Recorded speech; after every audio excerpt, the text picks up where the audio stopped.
Feet. Maybe need to do it Have you again. got really big fingers? Because There we go. There you go. Yeah, you probably tap one on and one off because you've got There a job. goes the insidious comments about fat fingers again. How do you even get it in the trigger guard? You know. Well, I wanted to be a medic, but my hands weren't delicate enough. Fair enough. Actually, nobody wanted to be a medic. Everybody wanted to be a weapons guy or a demo guy. Nobody wanted to be commo or medic, and we just got stuck there. Yeah. All the demo guys wanted to be medics. All the medics wanted to be demo guys. Exactly. All the 11 bullets and 11 Charlies wanted to be the intel circuit. What? And you know, if you were out in the middle of nowhere and the A-team captured an orangutan, he said the medics would operate on it. The demo guy would try and teach it, you know, charge placement. You know, the weapons guy would teach it how to do fire direction control. And one of the officers would marry it and take it home.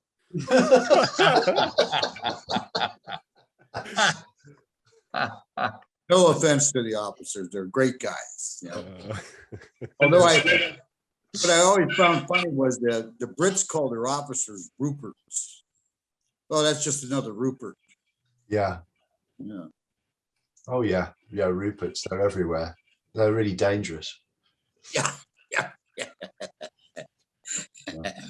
You ever seen a captain with an 18 and a nuclear device? There's something that have nightmares over. Yeah. Yeah, sure. Well, Jim, you were a demo guy, but you finished up a doctor. Yeah. Well, when I went to the pararescue, I was a medic there, right? They're all medics. So you started off blowing things up and then finished up putting things back together. Well, when I first went to SF, I was they put me in commo, but I couldn't get that diddy dum dum diddy fast enough. So I asked them to get me out of there. Since when I was in the Navy, I worked with the Seabees. I said, put me in engineers. I says, you know, and that was a piece of cake for me. Now, you guys know Toby Todd? Yeah. Yeah. He started out as a cook. Really? He was in some outfit in Fort Ord as a cook, and he decided that he couldn't kill people with a cleaver and well, maybe, you know, who knows what his body count was when he was a cook.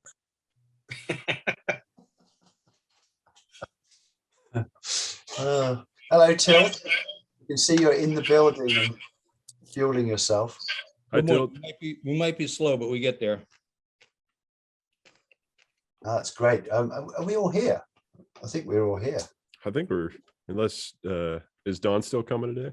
Oh yeah, no, Don is coming, but he might not realize because I think he's just got down in the AO and he's awaiting a bright light. So in the game, he's been playing the game for 24 going for hours. 24 hours. Yeah. Yeah, we can't get him off it. If I can ask a question here, Jim. Yeah. When did you leave Long Tom, the 1-0 school? I believe it was January. Of what? Of 71. You know, I went through during that time. I remember you from there. In fact, I remember praying we didn't get you as a lane grader. There was rumors that you ate the wounded. We ended up with Moose Monroe. That when I went through 1-0, that's where I went with Moose. Moose is a good man. I love him. There was a great story from 1-0 school, if I may. We were out in the AO on our, the exercise, right? And there was a guy who later died when RT Kansas got overrun, a guy named Bruce Berg. He was from Olympia, Washington. And I was sitting there and we were underneath these big elephant ear ferns and that. And I noticed that there's red light coming out from underneath his poncho. And I'm going, wait, a little cheese eater. He's writing notes. He's trying to get ahead and get honor graduate or something on here. And then he taps me with his foot and points down. And I notice there's a note stuck in his shoelaces. And I'm going, what the fuck? They must be so close. He's afraid to speak. And I opened up the note and this is quote, he thrust his rock hard member into the jade gate of her womanhood. He's out there writing porn in the AO. That sounds about right. That's the kind of guys that run recon. Keep smiling, Tilt. You're on that list too.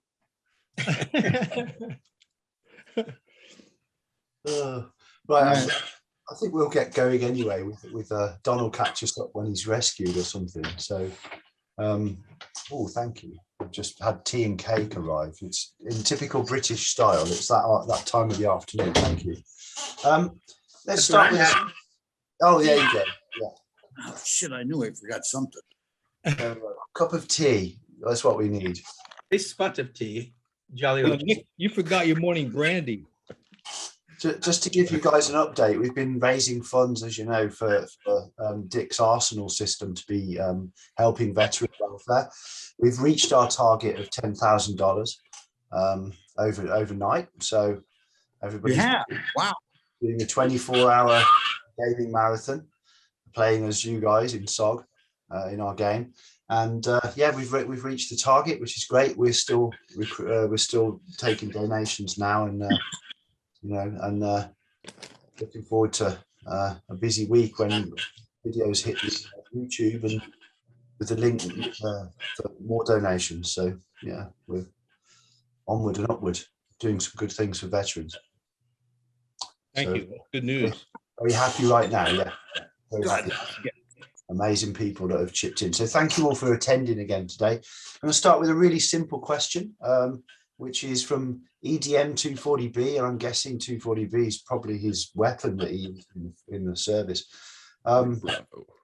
Because he's asking about weapons. Did you guys at any point use the sort of World War II weapons like a Thompson, bar, grease gun, or carbine? In the early days, they had some of the guys used grease gun or Swedish Ks, but then once we got the Car 15, or in this case, once he fell in love with his as an RPD, a lot more firepower, and the grease gun, the Swedish K, they all fired from an open bolt on top of it. So never liked them personally. I don't know about the other folks. Yeah, I agree. Go ahead, Jim. Yeah, I agree with you, Tilt, on that. I used the Swedish K. When I was going through 1-0 school, I carried the Swedish K. And a great little side story is that we were in our RON, and all of a sudden we heard something walking through the bamboo leaves, the dry bamboo leaves. And I took it off the open bolt. I took it up, lifted up, because it fires from that open bolt.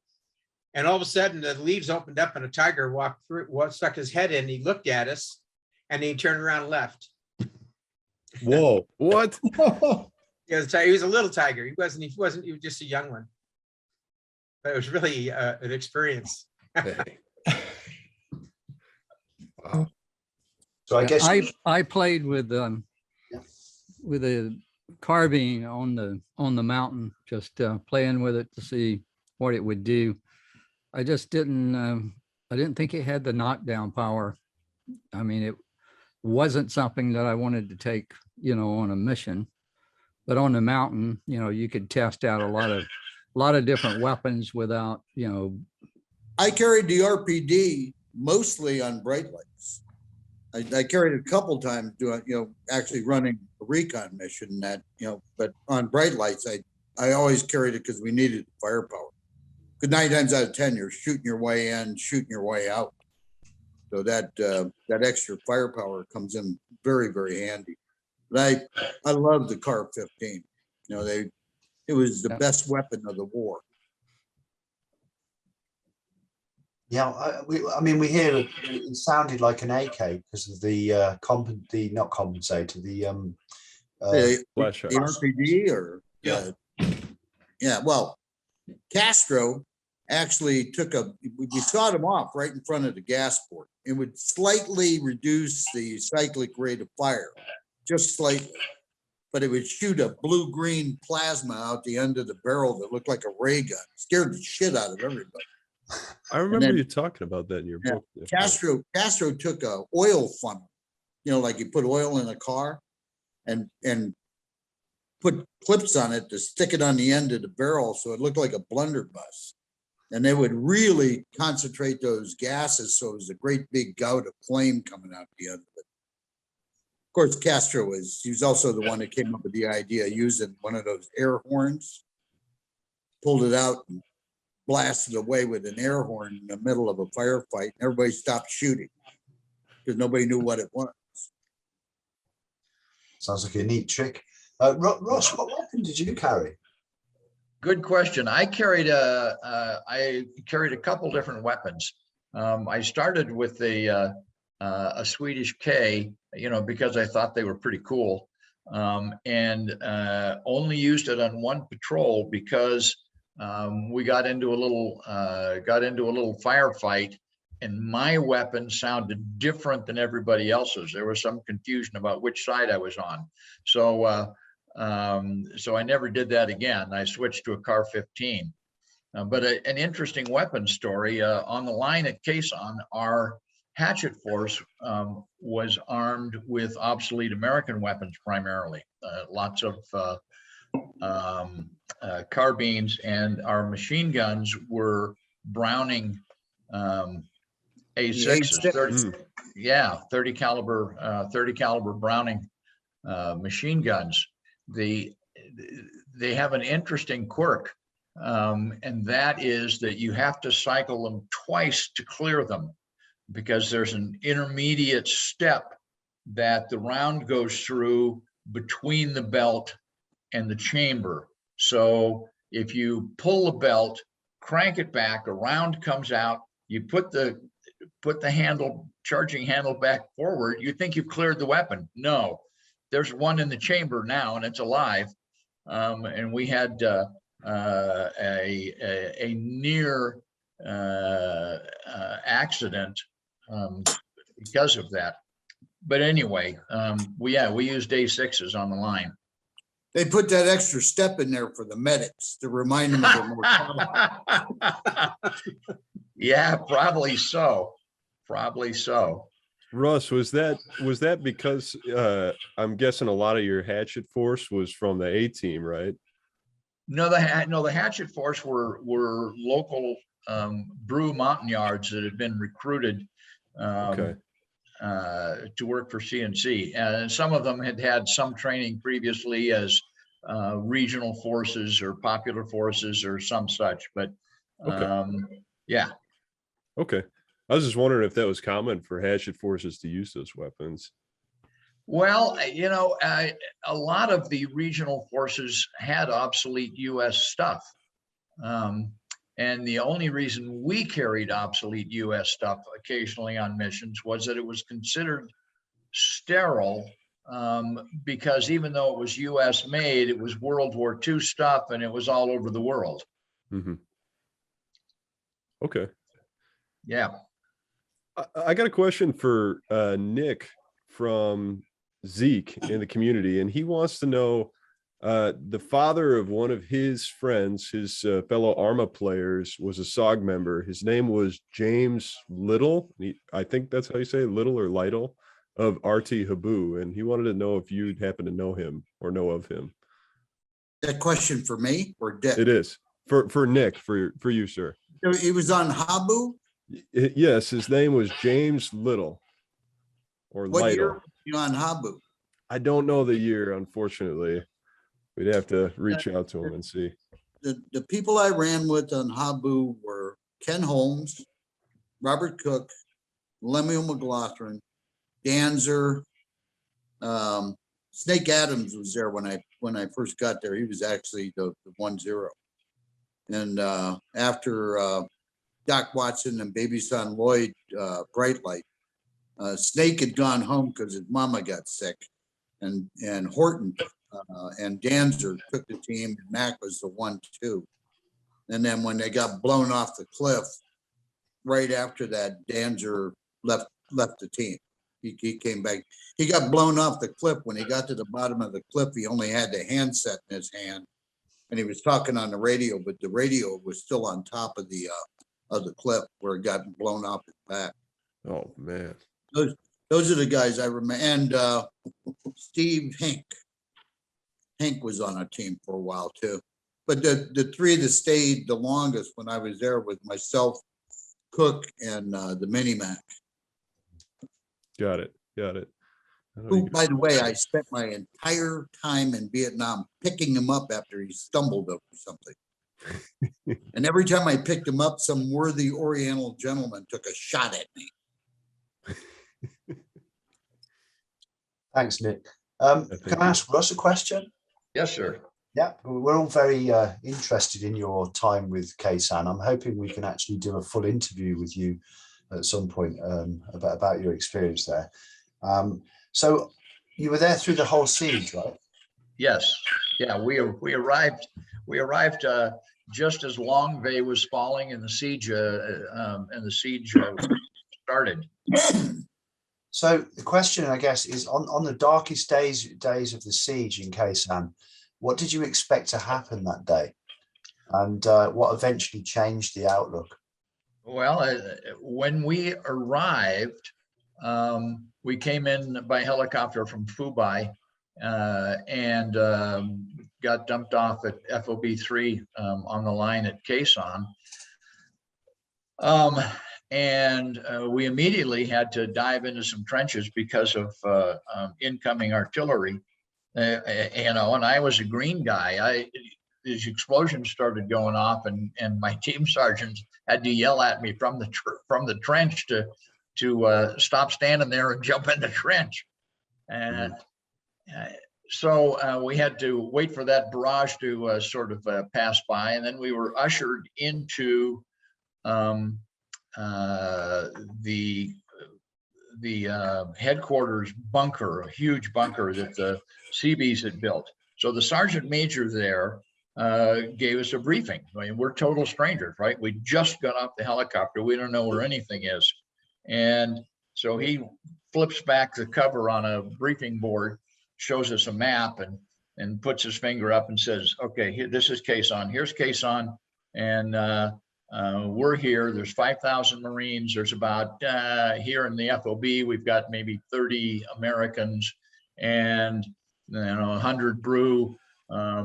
And everything else you see on the map is controlled by the North Vietnamese. So we're surrounded by 40,000 North Vietnamese. Well, that wasn't too good odds. And then he said, welcome to the Alamo. We expect to die here. Yeah, so that was a pretty heavy introduction. And the first, we expected to get hit almost immediately. Long Bay had just fallen and the North Vietnamese were on the move towards Khe-Sanh. And what saved us in the end was air power. They dropped more bombs in the area around Khe-Sanh. I've got the figure somewhere I'll dig up for you. But they dropped more bombs in the area around Khe-Sanh in a 77-day period than they did in Europe in World War II. Holy, that's a lot of bombs. Wow. So it took a little while to figure out how to get to sleep because you were always afraid somebody was either going to blow you up or sneak in and slit your throat. But you finally get past that and you're able to manage that. So who's your sergeant major? Is that Harv Harris? At Khe-Sanh, it was Pegram. Yeah, Pegram was a sergeant major. He was a great guy.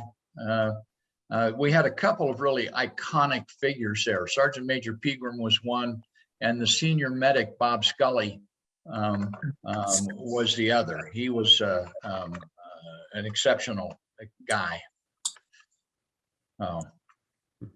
Anyway, I don't want to, I don't want to take up all the conversation time. We can talk about Khe-Sanh in depth sometime. Hey, That sounds really good. Thank you so much. Yeah. We'll be in touch. Awesome. You couldn't go to sleep because you're worried about getting blown up or your throat slit? From Yeah. the demo man and the medic? Or? No, I'll tell you one funny story. So my team sergeant, his name was Roy Johnson. He was a Korean War vet, and he was a true warrior. He was one of those kind of guys who in combat, that's what he did. He was a master. On post, he was a disaster. You know, he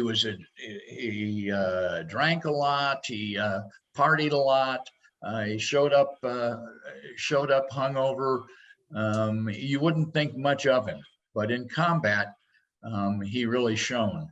So the team arrives at Quezon, and we're shown to our position on the line and said, "Okay, you guys, here's your hatchet force. Here's your brew. You're in charge of the line from point A to point B." So we had, I don't know, probably 60, 70 yards of line that we were in charge of. And so we had a team meeting. We just got there. So it's beginning to be dusk. We're expecting Charlie to come rolling up the road in tanks at any moment. And so we're all a little tense. And Roy Johnson says, "Gentlemen, you know, I think given the situation, we need to be on 100% alert tonight. We're going to have to, you know, everybody stay awake." So he says, "Sergeant Mann, break out the Green Hornets, break out the Dexedrine, and pass those around."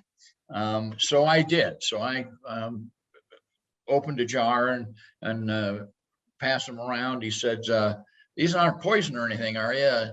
Are they?" And I said, "No." He said, "Well, why don't you take one?" So I took mine, and he said, "Okay, everybody else, give them back. Sergeant Mann, you're on guard duty."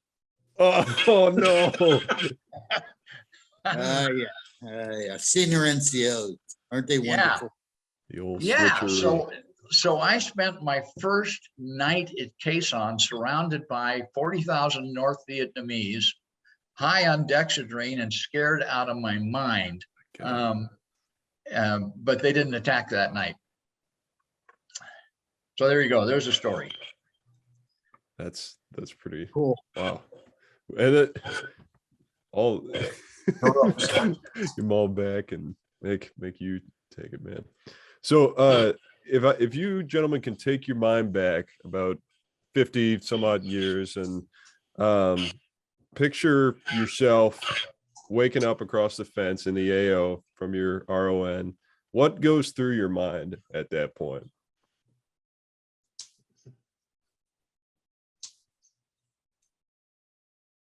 Let's pick someone to start with. I guess Tilt's about to speak. Yeah.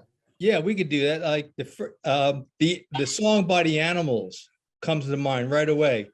We gotta get out of this place if it's the last thing we ever do. Sign them up for the band, Jamie. Yeah, So- I don't think we ought to have Tilt singing it, but we get the idea. And for me, Got it's it. agreed. Most of the time, the minute you hit the ground, you start becoming part of the bush. That's, you know, your entire focus and concentration is on everything around you. Like, did the insects stop talking to each other? What's that smell?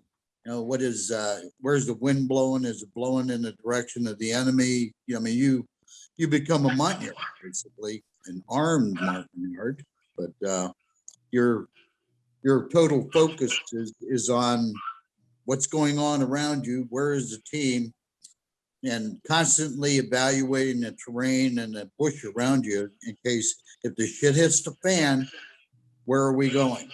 And how do we stay together? So that was pretty much every time I went in the bush, it was like that. You know, you didn't have a lot of time to free think out there. Once in a while, you know, you'd get in. Well, I never really, I think the only time I went in dry holes when we found that old French aircraft. You know, we were in there for like 3 days, and the only people we saw were when we lifted off the LZ. But most of the time, you're just tuned into the bush. Just getting tuned in. I remember Colonel Thompson, didn't you say you kind of learn and as you're in the RON to to tune in to every, all your surroundings around you. I remember you talking about that during one of your interviews and how you kind of learned to do that. Oh, Dick, you've muted. Sorry, like Nick was saying, you got to do that. As soon as you get off the aircraft, you get into the bush, get the JP4 smell out of your nose and start listening, adapting, listening to the bugs, becoming part of that environment. I mean, that's that's how you survive. You got to know when something's not right, which bugs are not talking to each other, like Nick was saying, what animals are moving, where are you going to go? I seem to find a lot of Tilt's friends out there. It seems like they kept putting me in the areas infested with leeches and snakes. So, and the yard team, Michigan, that I had, they were very good at seeing the snakes, knowing where they were, and pointing them out to you. The RT Virginia, I mean, they knew about snakes, but they just didn't pick up on them as fast as the yards did. So, but particularly in the morning, because if they didn't hit you right at first light, it might be because for some reason they were waiting to hit you a little later. But being very careful about taking in the claymores too early, making sure there was no one out there before you did that. And yeah, thinking about where are we going. got it. What- Got it. With One the of yard, Go ahead. no, with the yards, they're looking at snakes that got two categories, edible and non-edible. Period. Jim? One of the things I remember is that when you're going in by chopper, it's the most scary part is going in by chopper and coming out by chopper. But when you go in, you get on the ground, and one of the things that scared me was that you can't hear. Your ears are still blocked from coming in from altitude. So when you get on the ground, it's like you're waiting for your ears to clear, and then you're waiting for all the little sticks and everything to stop dropping down from when the chopper had the prop wash coming in. That kind of stuff. And then just move off to the side and just sit there and just wait for a little bit and just listen to see if anything's moving or anything like that. Or like everybody else was saying, waiting for the bugs to stop talking to each other and stuff. And then, there might be something going on over there, the birds and stuff. So from there, then you just move on out and just continue your mission. But the scariest part is going in and coming out. Got it. Did you have any times that stood out, that you'd like to talk about where you thought the team might be in particularly a lot of trouble? Anybody? I know there's a lot of them, but Yeah, when they got off the helicopter, yeah, every time. because I know that the NVA were usually waiting for you, right? Well, you have to Sometimes. remember something, the target boxes we were running were their troop concentrations. They were socked in there by the divisions, so they knew most of the LZs, and they had LZ watchers on. So towards the end, like after 70 till the end of the project, it was, we were sometimes blowing an LZ and then using it the very next day or the same day, and then using that to get in, or using a nightingale to throw them off their feet and that so you could get in. But most of the LZs were covered. They had LZ watchers on them. By that time, they gotten organized that if somebody came up on, Hanoi Bell and said, "Hey, there's a recon team that landed here," they already started moving forces to start hunting you down and track you. Got it. When you say Nightingale, you're talking about the firefight simulators? Yeah. That's really interesting. I used them three times, and all three times they worked. And that was because the helicopter crews, they had finally gotten a technique to be able to slide in and roll out without causing the pitch of the engine to change and that. So everybody thought that it was, you know, when they put you off and the LZ you selected, they go make a lot of noise putting the Nightingale device in, throw it out, and then they go to the next LZ where they just roll in and roll out, and everybody bailed during that time and got on the ground. So the helicopter crews had perfected the method of making it sound like the helicopter didn't land. It just went over the ridge line and kept going. Yeah. Deception. And Oh, one it's of really the- interesting. One of the other techniques they use is they would leapfrog the choppers. They'd have like 3 choppers. One would go in, the other would go over, then they would go Yeah. in, the next one would go over, and you'd go in and try and stay on the ground long enough to make sure that you have time for them to get out of the chopper. You know, and that would kind of throw the enemy off a little bit once in a while. But I think the only time I ever landed on an LZ was when I went in with some King Bees. But all the other times I either rappelled in or went down ladders. And I always came out either on strings or on ladders, just for that simple reason. I just wanted to stay away from LZs because there's no there. Till, didn't you have a time where you came in and you were on the ground, I think, if I remember correctly, by yourself or something for a little bit because you started taking fire after I think you rappelled in or went down a ladder or something? Yeah, I repelled in, and then on the way down, I was compromised. You could hear the NVA talking to a woodcutter. Fortunately, they left their weapons at home for those first couple of minutes on the ground, and so we boarded the mission, and the rest is history. Embarrassing. Yeah. And we also use Nightingales, like Nick. We used it 3 times. Once down at the CCS with the Green Hornets. And they had it down. It helped, and we were able to get on the ground. In each case, even up in the MA targets up along the DMZ River in Laos. I'm too embarrassed to talk about that other mission, man. Let's move on to something really important. Talking of woodcutters, you know, and civilians, there were civilians that were pressed into service in around the Ho Chi Minh Trail. How sort of frequently did you guys see civilians operating in your AO, in your target boxes? Was it kind of a common thing? Yeah, we ran into woodcutters a few times, and in each case, they would go their way.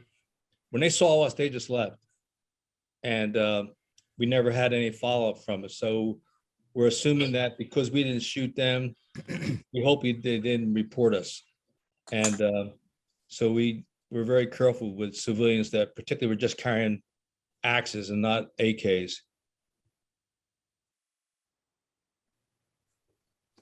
Okay, thank you, guys. So I guess this is a fun one, or is it a fun one? It probably is. It depends on your reaction. So since this weekend, it's all about dealing with stress. This is a question from Atsugi from the community. How did you guys deal with the stress of the mission directly afterwards when you were back at the FOB? The adrenaline has worn off.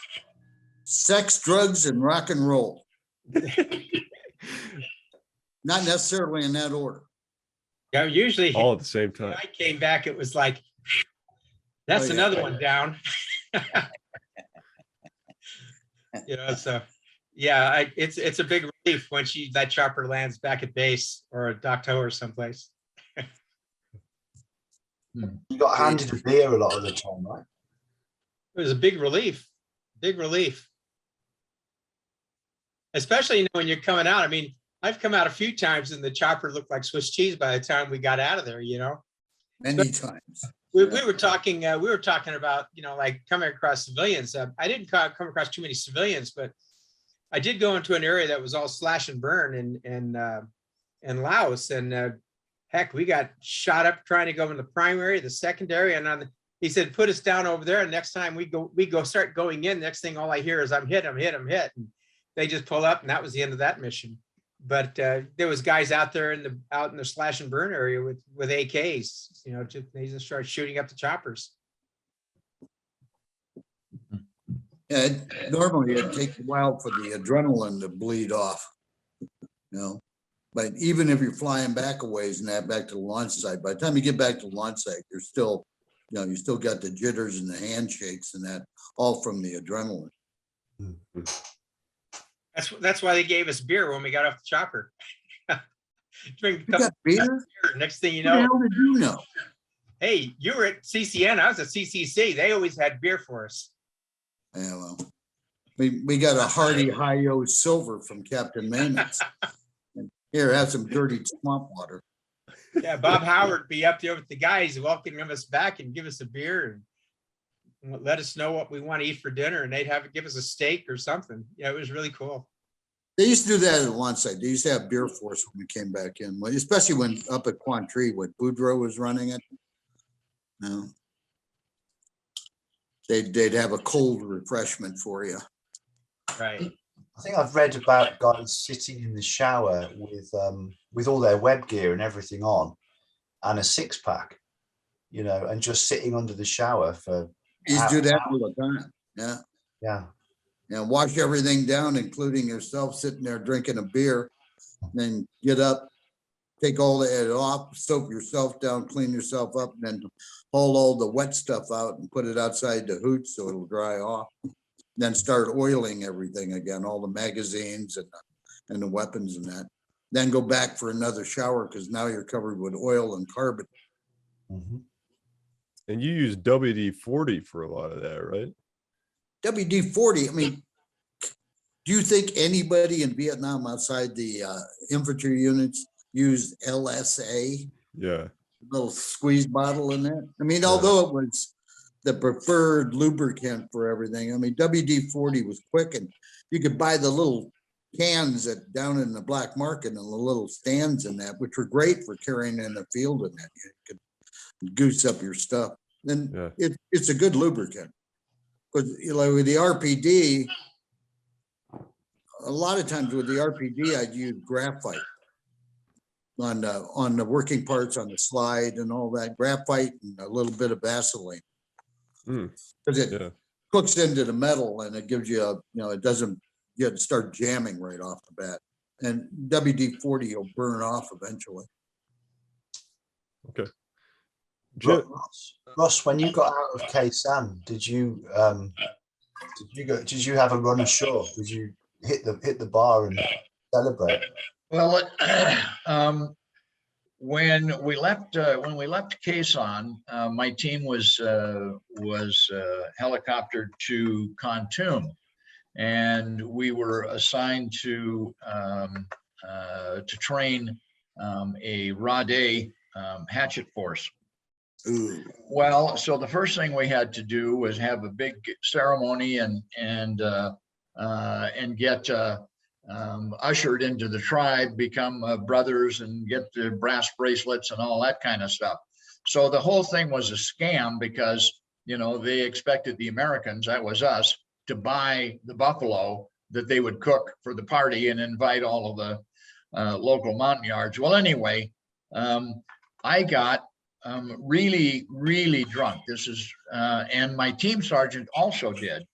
And my team sergeant grabbed me because he knew that I was a pretty straight guy. And he said, "You know what, Sergeant Mann, you and I need to go to the whorehouse." So there was a fear of an attack. The camp was locked down. And it was raining like hell. But that didn't matter because we were special forces. So we stripped down to some short pants, stuck 45s in our belts, and crawled through the minefield in the dark, in the rain, drunk, to get off post. So we made it off post, snuck down the road to a local establishment, and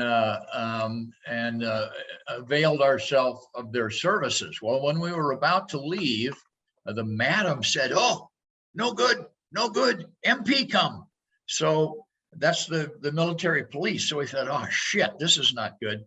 So we said, is there another way out? So she showed us this little crawl hole that we could go out the back. So we went out the back and snuck around. We crept around towards the front. Well, as we came around the corner in the front, the MP's Jeep was in front of the establishment. Oh yeah. And we said, well, there's no sense walking back to camp. So we stole the MP's Jeep, drove it back to camp. Well, when we got back to camp, the camp is supposedly locked down. There's a guard at the gate, and he's armed and says, no, you can't come in. It's all closed. No good. So we were unable to convince him to open the gate. So finally, in desperation, I pulled my 45 out and pointed it at him and said, you can either open the gate or die, your choice. So he opened the gate, and we went in. Well, we drove into the motor pool building with the Jeep so we could close doors behind it, and then spent the next couple of hours painting over all of the MP insignias and painting on the SOG insignias to sterilize the Jeep. And then I went to bed. Well, I had no sooner hit the bed when somebody came and knocked on my door and said, Sergeant Mann, your turn on guard. So I was a pretty tired and sick puppy by the time the sun came up. You guys know Tom Jones? Yeah, I know Tom Jones. Yeah, all right. But we were down at Bragg for when we got the presidential unit citation and that, and Mac and I, we had walked over to the schools building, which is where Tom worked at that time, and we're walking across the street. This MP car comes up with the flashing lights and that, screeches to a halt. Both MPs bail out and run inside the building. I'm looking at Mac, he's looking at me, and we're both thinking the same thing. Let's go for a joyride. And this voice comes out of nowhere. You two, don't even think about it. And it was Tom Jones. Not us, Sergeant Major. We wouldn't steal it. We just borrow it. That's great. So I guess you kind of get in the habit of this kind of behavior post-mission as a way of compensating for all the high octane. You're a different kind of person when you're out there. Totally different. Yeah. I'm nothing like I used to be. What percentage of Jeeps do you think you guys legitimately got through supply, and what percentage did you get through midnight acquisition? About 10% through supply and 90% through midnight acquisition. Like I said, we were authorized like 6 Jeeps at CCN when there was 34 of them just in recon company, stashed around the compound, up at the motor pool behind some bunker, and they'd get driven until they died, and then a new one would appear. Well, that's right. You couldn't do the maintenance on them because they weren't on the log books. So you just drive them till they died.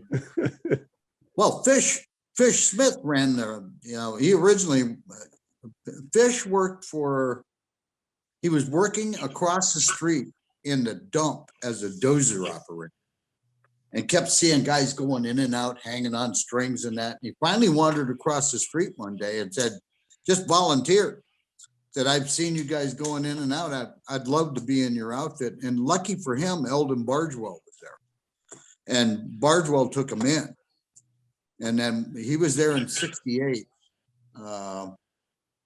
when the camp got overrun. I think he was still there with Eldon. And then when he came back in 70, he took over the motor pool. And he was, you'd steal a Jeep. By the next morning, it'd be painted black. There'd be new numbers on it, and the logbook would have been re-altered and that. In fact, he had a Jeep that somebody had stolen a staff car. I don't know what his name was, but from the Air Force over at the Da Nang airfield and that. He took the engine out of that staff car and put it in a M151, along with solid axles and a Hurst 4-speed. And that was his personal vehicle for driving around. That thing would haul ass too, boy. Whew. Excellent. Sounds like something John would have been after. You know. Oh, he's just joining back in. Okay, let's change the tone a little.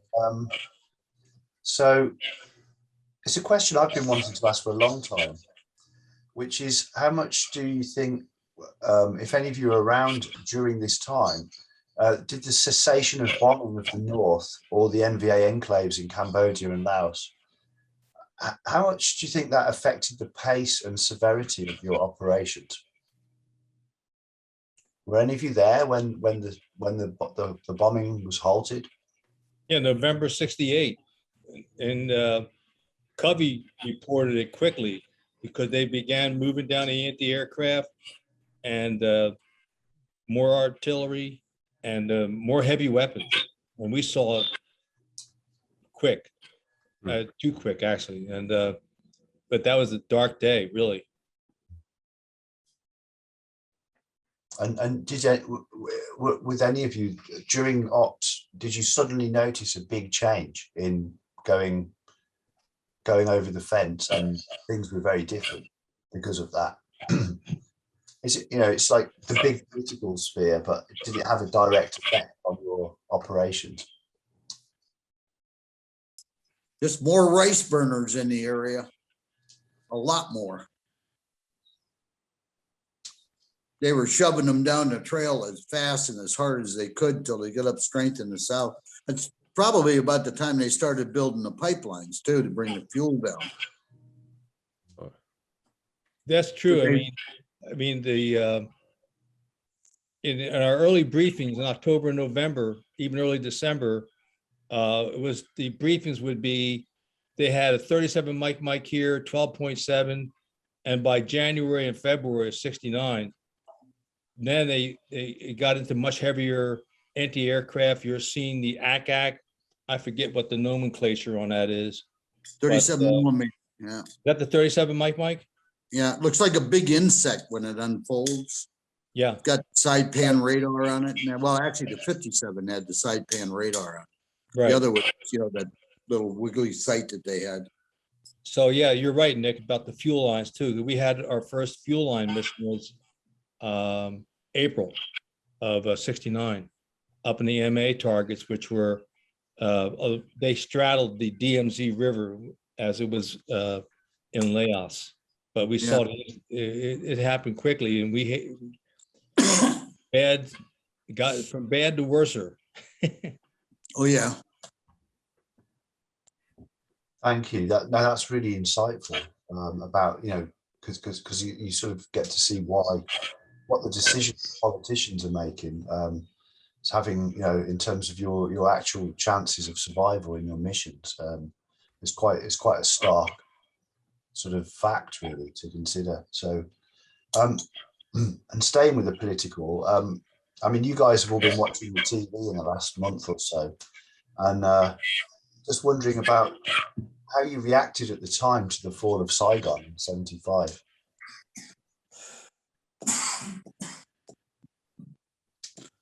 Well, I'll go first on this one. We knew it was going to happen.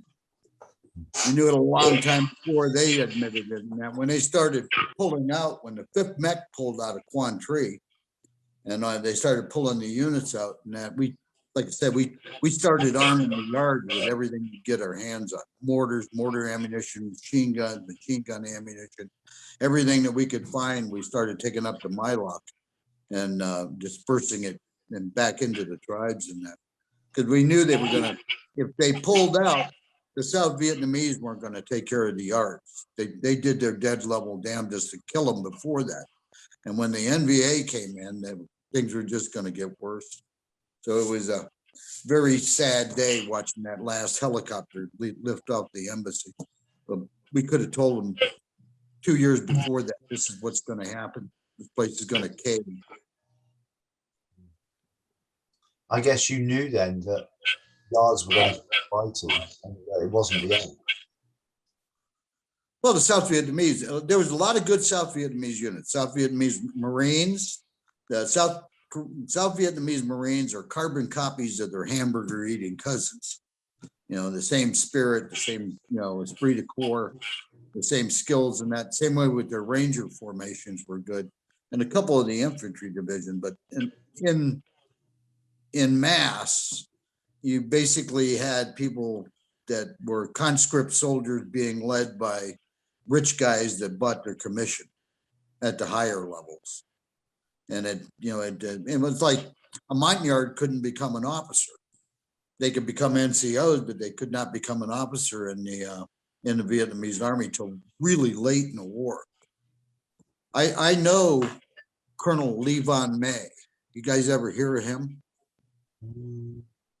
Lee Van May was South Vietnam's Richard Donlin. He got the Vietnamese Medal of Honor, South Vietnamese Medal of Honor 3 times.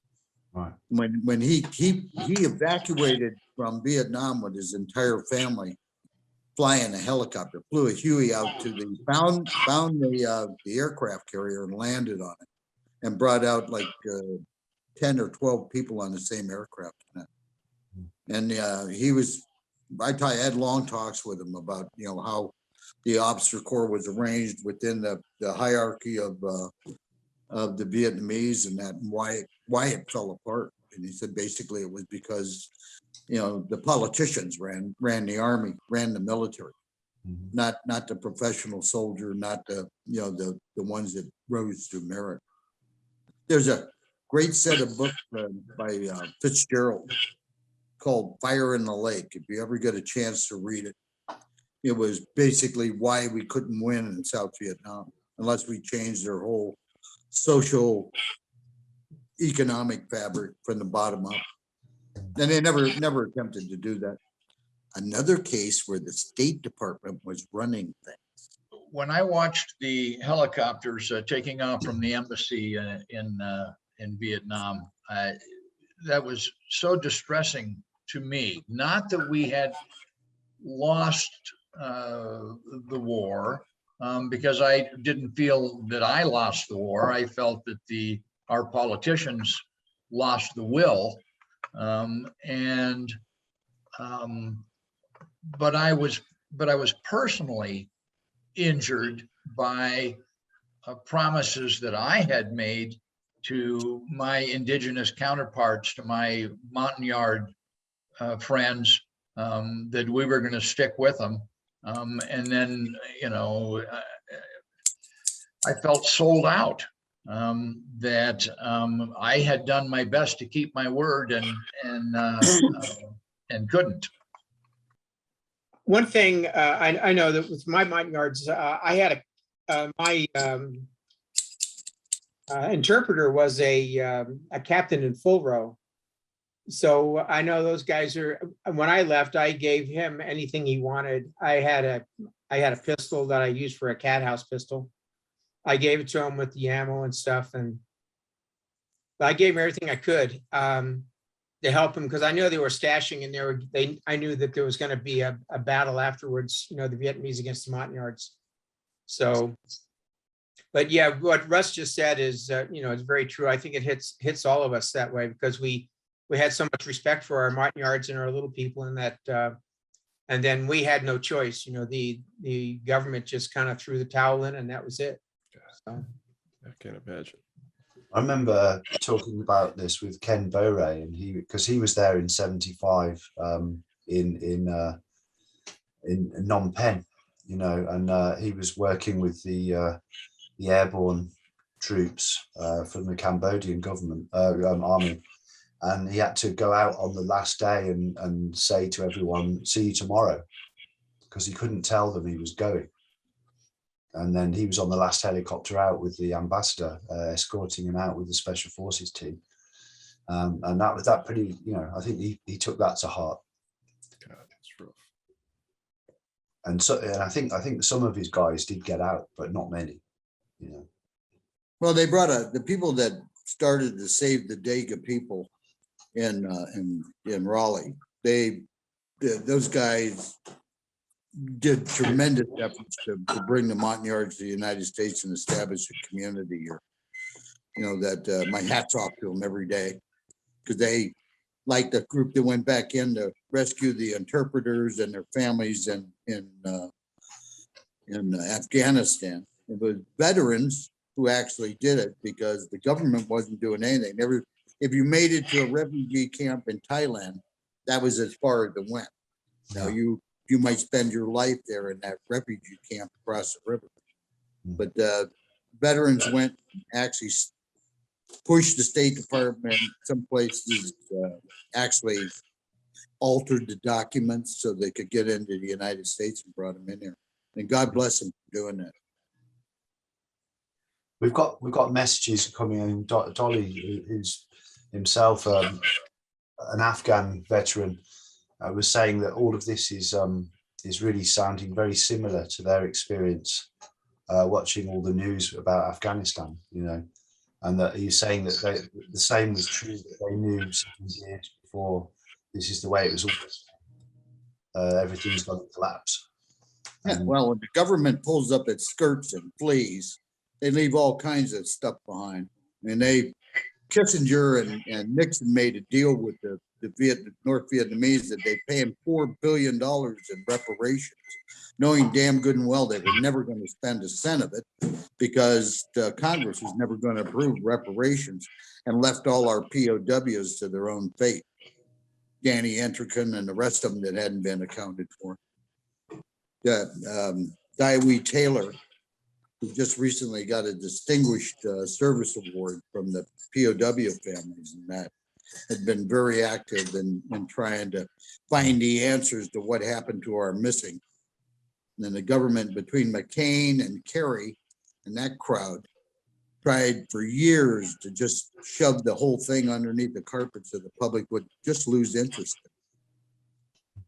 But some of us don't forget. Yeah, Or do- indeed. Yeah, indeed, Nick. And today the POW MIA count for Vietnam War is 1,584, with 50 SF, MIA for SOG, 80 plus aviators that died supporting SOG missions, teams, Hatchet force on the ground. And everything Nick just said was right on.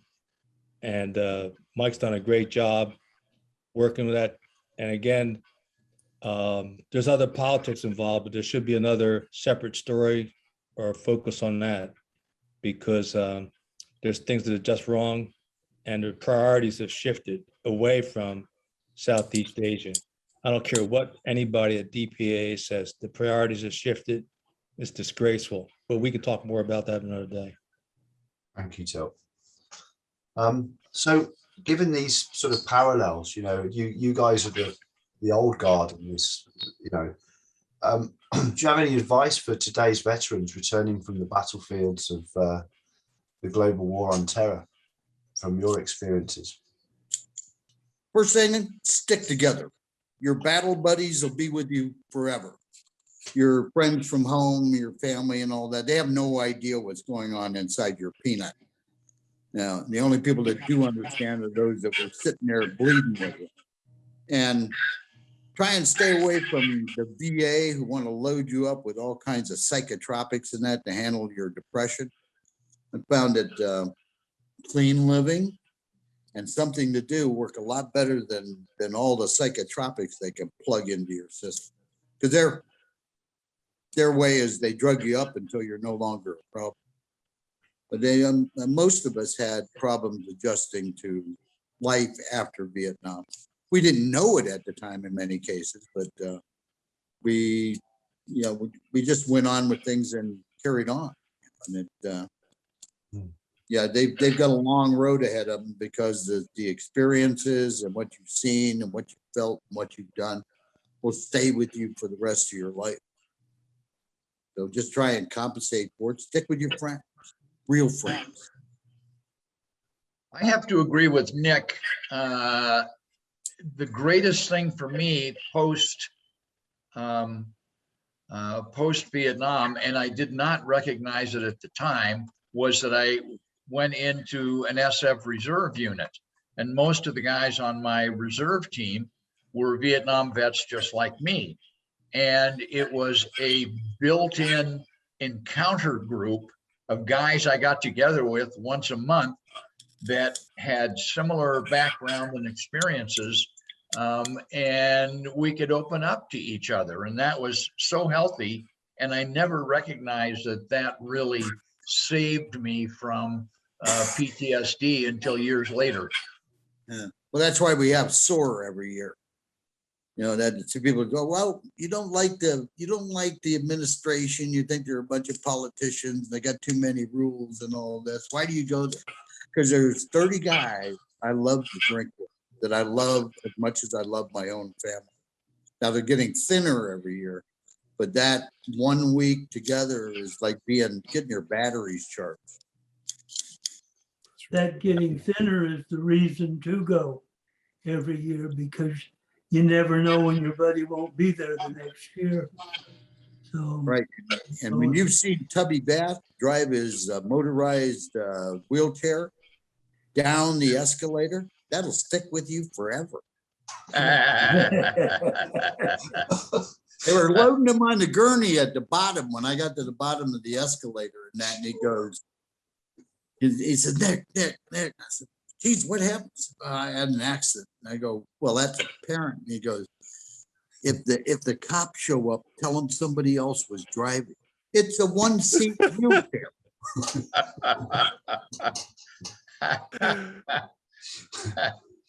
Yeah. Getting together with that crowd is, it's getting your battery charged every year. Yeah. yes, it is. I have to agree with Nick and with Russell on that. Yeah, I think one of the things that helped me out a lot is I have this adrenaline thing going, and so I joined the reserves to keep on jumping, and then we went into underwater operations and did a lot of scuba diving and stuff. But it keeps your adrenaline going, and I think that over the period of the years that you won't have a problem with PTSD, and because I think that helped me out a lot. Being a police officer was kind of helped a little bit because that gets your adrenaline going. So remember, childhood doesn't end at 15. I'm still a kid. I'm working on 5 as we speak. That's awesome. Too many people grow up too fast. Any advice from you, Dick? I was just listening to what everyone was saying, and I totally agree. I was, I think, fortunate. I didn't get out of the Army after SOG. I went from SOG to the Rangers. So I was around people right away.